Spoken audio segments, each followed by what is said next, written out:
Hello everyone, कैसे हैं आप लोग? सब ठीक हैं? ओके। तो अल्केन की प्रिपरेशन का सिलसिला हमारा पिछली क्लासेस से स्टार्ट है। तो आज की क्लास में हम लोग लास्ट मेथड देख रहे हैं अल्केन को प्रिपेयर करने का, that is Kolbe's electrolytic method. नाम से जाहिर हो रहा है कि इस मेथड के अंदर इलेक्ट्रिसिटी का इन्वॉल्वमेंट है। तो चलिए शुरू करते हैं इसको कि कोल्ब्स इलेक्ट्रोलाइटिक मेथड क्या है। तो याद रखें, Kolbe's electrolytic method is most important method to prepare symmetrical alkane. अब सिमेट्रिकल अल्केन का क्या मतलब है? आप लोग इसको ऐसे समझ रहे हैं कि सिमेट्रिकल अल्केन का मतलब होता है ऐसी अल्केन जिसमें इवन नंबर में कार्बन एटम्स हों और वो सारे के सारे सिंगल बॉन्ड से लिंक हों, जैसे इथेन, ब्यूटेन, हेक्सेन, ऑक्टेन, यानी इवन नंबर में कार्बन एटम्स वाली अल्केन को हम लोग बोलेंगे सिमेट्रिकल अल्केन। उसको जनरली प्रिपेयर करने के लिए सूटेबल मेथड है, that is Kolbe's electrolytic method. अब इस मेथड में हम लोगों ने कैसे अल्केन को बनाना होता है, हम लोगों को चाहिए होता है सोडियम या potassium salt of carboxylic acid. हम लोगों को क्या चाहिए? हम लोगों को सोडियम या पोटाशियम का कार्बोक्सिलिक एसिड का साल्ट चाहिए होता है। हम लोग इसके अंदर ऐड करते हैं वाटर। जब हम लोग इसके अंदर वाटर ऐड करेंगे तो ये हमारे पास क्या बन जाएगा? एक बहुत ही अच्छा इलेक्ट्रोलाइट बन जाएगा, सॉल्यूशन बन जाएगा, इलेक्ट्रोलाइट बन जाएगा। क्योंकि साल्ट जो होते हैं these are generally ionic in nature. तो जब हम लोग इनको वाटर के अंदर ऐड करके इनका सॉल्यूशन बनाएंगे तो ये एक बहुत अच्छा इलेक्ट्रोलाइट बन जाएगा। फिर अब हम लोग इसमें क्या करेंगे? हम लोग इसमें जो है वो इलेक्ट्रिसिटी पास करेंगे, इसमें से इलेक्ट्रोलाइसिस करेंगे। जब हम लोग इलेक्ट्रोलाइसिस करेंगे तो हम लोगों को क्या मिलेगा? रिजल्ट में अल्केन मिलेगी। और वो अल्केन कौन सी होगी? यूजुअली सिमेट्रिकल अल्केन होगी। ओके, तो चलें स्टार्ट करते हैं इस सेक्शन को कि किस तरह से हम लोग इलेक्ट्रोलाइसिस का प्रोसेस जो है वो करते हैं और अल्केन की प्रिपरेशन कर लेते हैं। तो हम लोग सोडियम या पोटेशियम में से कोई भी इसका कार्बोक्सिलिक एसिड का साल्ट ले लेते हैं। लेट्स सपोज हम लोग सोडियम या पोटेशियम में से चले पोटेशियम का ले लेते हैं। हमारे पास है potassium salt of acetic acid. क्या है हमारे पास? Potassium salt of acetic acid. ये अभी एसिटिक एसिड क्या है? दरअसल कार्बोक्सिलिक एसिड ही है। तो potassium salt of acetic acid, इसकी हम लोग करवाते हैं इलेक्ट्रोलाइसिस, यानी वाटर के अंदर ऐड करके इसका सॉल्यूशन बनाते हैं। फिर हम लोग क्या करते हैं? इसमें से इलेक्ट्रिक करंट पास करवाते हैं, इलेक्ट्रोलाइसिस करवाते हैं। जब इसकी इलेक्ट्रोलाइसिस होती है तो हमारे पास अल्केन बन जाती है। अल्केन में इथेन, इस तरह से हमारे पास कार्बन डाइऑक्साइड, पोटेशियम हाइड्रोक्साइड और हाइड्रोजन, ये सारे प्रोडक्ट हम लोगों को ऑब्टेन होते हैं। इस इक्वेशन को बैलेंस कर लेते हैं। अभी इसका मैकेनिज्म देखेंगे तो आपको पता चल जाएगा कि ये प्रोडक्ट सारे किस तरह से बन गए हैं। तो अब आप लोग यहाँ पे देखें तो आप लोगों को 1 2 3 ऑक्सीजन नजर आ रहे हैं। इस तरफ देखें 2 और ये 1, 3 ऑक्सीजन है। अभी तक तो बराबर है ऑक्सीजन। हाइड्रोजन देखें इधर 2 है, इस तरफ देखें 2 + 3 ये 5 है। 3 3 6 7 8 9, इधर 9 हाइड्रोजन है। इधर हाइड्रोजन की कमी है तो डेफिनेटली हम लोग को इधर मल्टीप्लाई करना होगा। तो अगर हम लोग यहाँ पे 2 से मल्टीप्लाई कर दें तो हमारे पास कार्बन कितने बच जाएंगे? या हाइड्रोजन पहले देख लें। 3 ये 2 से मल्टीप्लाई होगा तो 6 बच जाएंगे। यहाँ पे हमारे पास 6 हाइड्रोजन इधर हैं, ये 7 और अभी भी इधर कम है तो इधर 6 7 8, उस साइड पे 9 है, इधर कम है तो हम लोग यहाँ पे 2 से मल्टीप्लाई कर देते हैं। तो इस तरह से देखिए 4 हाइड्रोजन यहाँ पे, 6 इधर है, 10 हो गई यहाँ पे। इस तरफ देखिए 3 3 6 है, यहाँ पे हमारे पास 7 8 और 1 ये 9। अगर मैं यहाँ पे 2 से मल्टीप्लाई कर दूं तो हमारे पास 10 हाइड्रोजन बन जाएंगे। ये 2 जो है वो पोटाशियम के साथ भी मल्टीप्लाई होगा तो 2 पोटाशियम है। इस तरफ भी हमारे पास 2 पोटाशियम है। ये 2 कार्बन है, जब 2 से मल्टीप्लाई होंगे तो 4 कार्बन बन जाएंगे। इस तरफ देखें 1 2 3 3 कार्बन है, तो अगर हम लोग 2 से मल्टीप्लाई करेंगे तो 2 कार्बन ये 3 4 कार्बन इधर भी हो जाएंगे। इस तरह से अगर हम लोग हाइड्रोजन को देखें वो भी कंप्लीट, पोटेशियम को देखें वो भी कंप्लीट, ऑक्सीजन को देख लेते हैं। 2 ऑक्सीजन है, 2 से मल्टीप्लाई में 4 और ये 2 इसके साथ मल्टीप्लाई और ऑक्सीजन के साथ तो 6 ऑक्सीजन है इस तरफ। तो 2 और 2 ये 4 और ये 2 इसके साथ मल्टीप्लाई होगा तो 6 ऑक्सीजन हमारे पास इधर बनेगी। इक्वेशन हमारे पास बैलेंस हो। अभी हम लोग इस रिएक्शन का मैकेनिज्म देखते हैं कि दरअसल ये रिएक्शन हुआ कैसे है। हमारे पास ईथेन, ये ईथेन है, ये एल्केन है, ये किस तरह से प्रिपेयर हो गई। तो अब ये सारा काम जो है ये एक इलेक्ट्रोलाइटिक सेल के अंदर होता है। इलेक्ट्रोलाइटिक सेल क्या है? एक बड़ा सा लार्ज टैंक होता है, इसके अंदर मेटल्स के 2 इलेक्ट्रोड जो है वो लगे होते हैं। ये हम लोग शो कर रहे हैं यहाँ पे, बड़ा सा टैंक है, इसके अंदर मेटल के बने हुए 2 इलेक्ट्रोड्स हमने लगाए होते हैं। एक जो है वो बैटरी के पॉजिटिव टर्मिनल के साथ जोड़ देते हैं, एक को बैटरी के नेगेटिव टर्मिनल के साथ जोड़ देते हैं। एक पॉजिटिवली चार्ज इलेक्ट्रोड होता है इलेक्ट्रोलाइटिक सेल में, एक नेगेटिवली चार्ज इलेक्ट्रोड होता है। जो पॉजिटिवली चार्ज इलेक्ट्रोड है इसको हम लोग बोलते हैं एनोड, और जो नेगेटिवली चार्ज इलेक्ट्रोड है इसको हम लोग बोलते हैं कैथोड। ठीक है, अब हम लोग क्या करते हैं, इसमें इलेक्ट्रोलाइट को फिल कर देते हैं।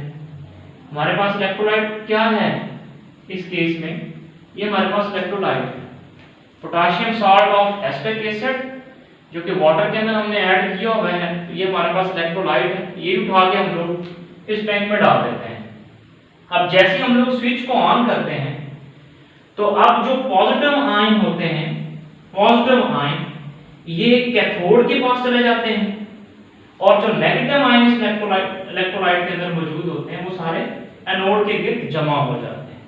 यानी जब हम लोग स्विच को ऑन करते हैं, आयंस कौन से, पॉजिटिव और नेगेटिव दोनों, move towards their respective electrode. Respective electrode का मतलब क्या है, जहां से इनको रिस्पेक्ट मिलती है।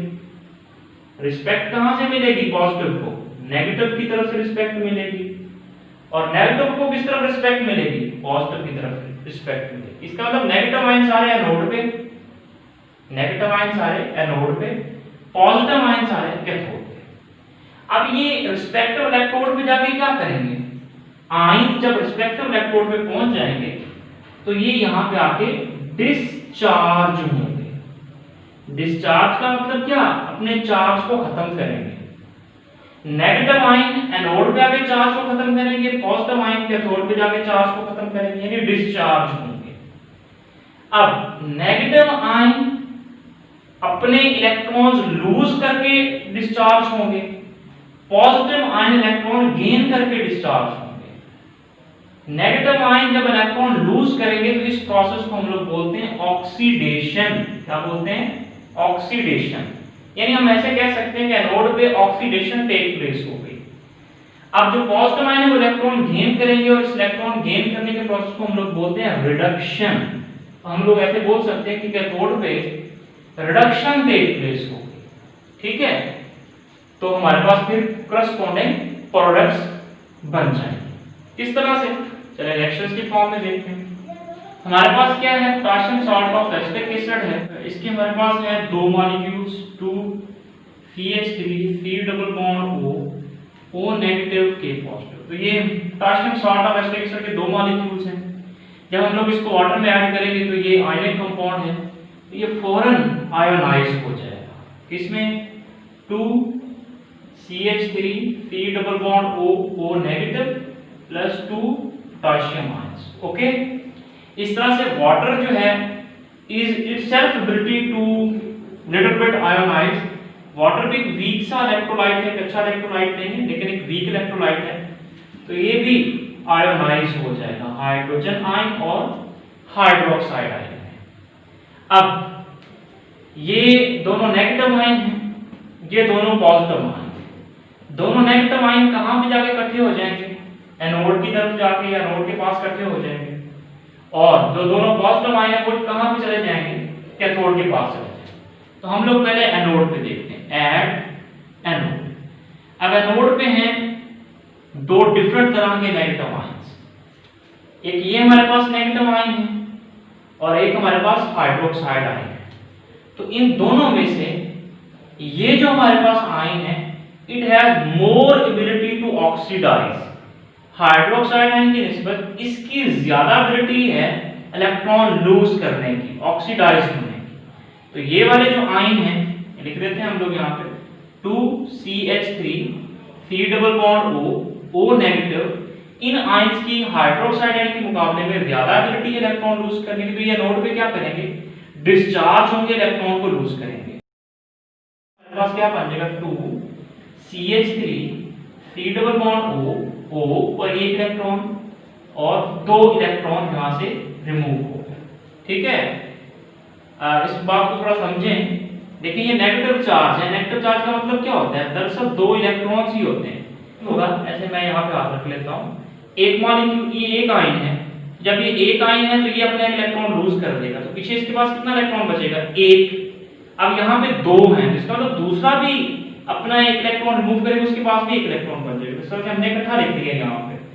तो हमारे पास क्या बन गया? CH3 C double bond O के ऊपर फ्री रेडिकल है, इसको फ्री रेडिकल बोलते हैं हम लोग। सिंगल इलेक्ट्रॉन है और 2 इलेक्ट्रॉन निकल जाएंगे। क्यों? क्योंकto मॉलिक्यूल आयन यहाँ पे हमारे पास 2 है। ओके, तो अब क्या होगा यहाँ पे?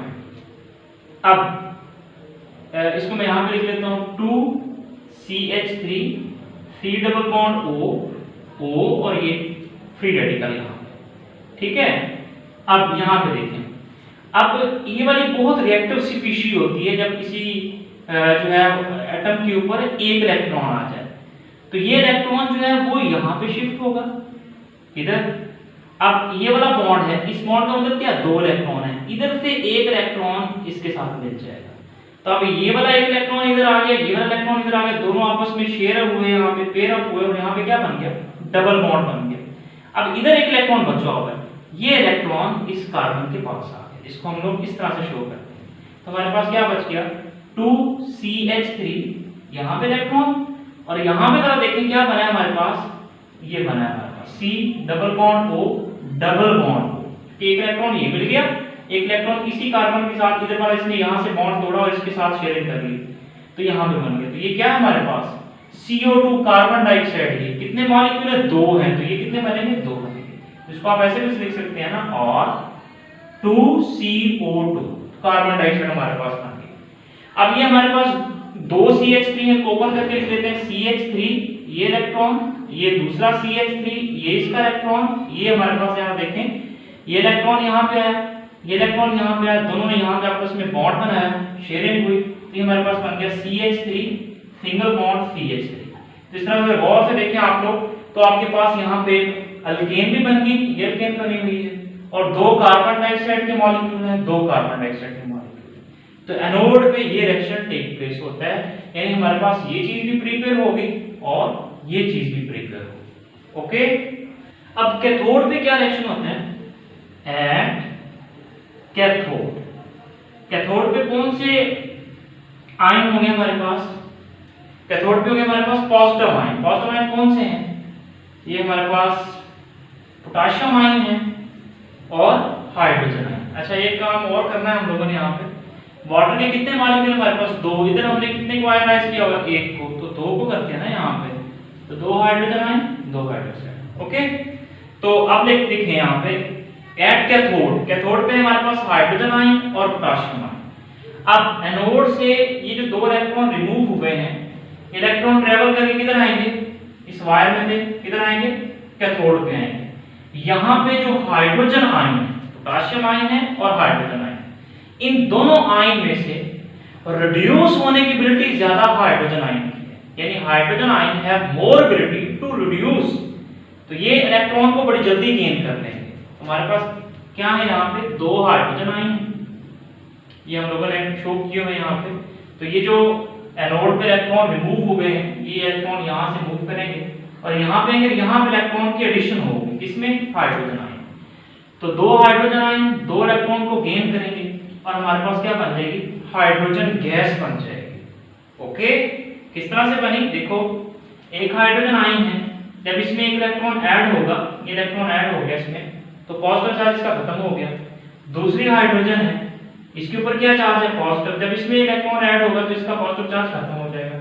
फिर ये दोनों एटम्स के पास एक एक इलेक्ट्रॉन आ जाएगा, दोनों आपस में शेयर करेंगे, उनके दरमियान क्या बन जाएगा, कोवलेंट बॉन्ड बन जाएगा और ये क्या बन जाएगा, हाइड्रोजन का मॉलिक्यूल, हाइड्रोजन गैस बन जाएगी हमारे पास।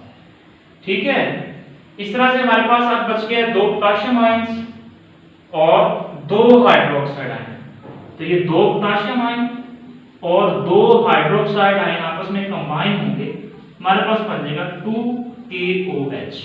तो अब देखिए हमारे पास दो पोटेशियम हाइड्रोक्साइड के मॉलिक्यूल बन गए यहाँ पे बल्कि जो है KOH के, और इस तरह से हमारे पास हाइड्रोजन गैस भी बन गया।